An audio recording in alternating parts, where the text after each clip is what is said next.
When I started gardening, I thought weeds were a simple problem, just pull them out and move on. Most weeds were easy to manage, but then I met bindweed. One spring I noticed a new plant with arrow-shaped leaves and twining stems. It looked harmless, even pretty, so I pulled a few stems and thought nothing of it.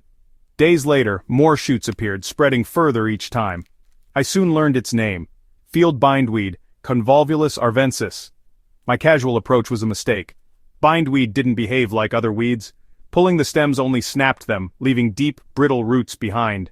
Every fragment left in the soil grew into a new plant. My efforts to control it by pulling and digging only made things worse. Each time I dug, I chopped the roots into pieces, each one a potential new plant. Instead of controlling bindweed, I was spreading it. My traditional gardening methods were backfiring. I was unknowingly preparing the perfect seedbed for my worst enemy. Bindweed was not just another weed, it was a relentless invader. I realized I needed a new approach. The real battle had just begun. The next season, bindweed took over. What started as a few shoots became a dense network, spreading everywhere. It smothered seedlings, climbed up supports, and invaded every crop. Clearing a bed felt pointless. New shoots appeared within days. The root system was vast, deep, and interconnected, storing huge energy reserves. My garden, once a source of pride, became a battlefield. Bindweed outcompeted my vegetables, shrinking my harvests. The joy of gardening faded, replaced by frustration. My old methods weren't just failing, they were making things worse. I needed a completely different strategy. Like most gardeners, I tried to fight bindweed head-on, pulling and digging, but the roots snapped, leaving fragments behind to regrow. Digging only multiplied the problem, chopping roots into new plants. Desperate, I tried weed killers, but they only killed the leaves, not the deep roots.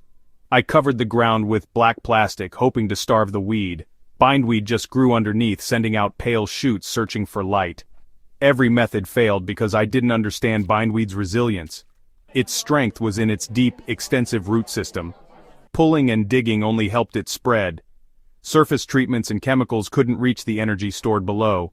I realized I needed a strategy that weakened bindweed over time. It was time to stop fighting and start thinking differently. The turning point came when I embraced no-dig gardening.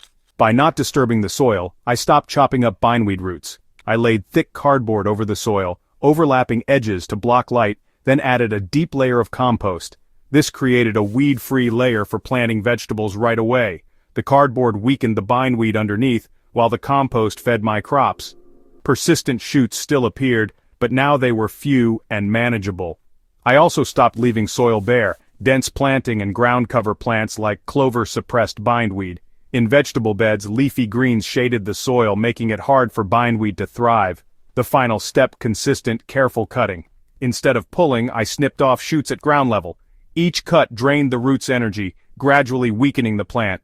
It was a slow process, but incredibly effective. The battle shifted from overwhelming to manageable.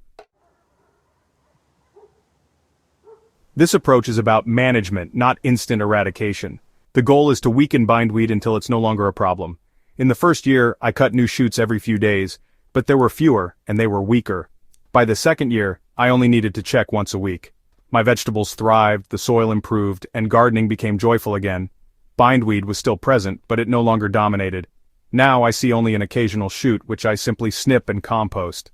The no-dig method, dense planting and consistent cutting, turned an impossible problem into a manageable one. The key was shifting from a quick fix to a long-term strategy.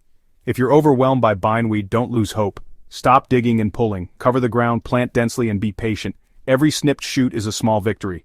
With persistence, you can reclaim your garden and enjoy it once again.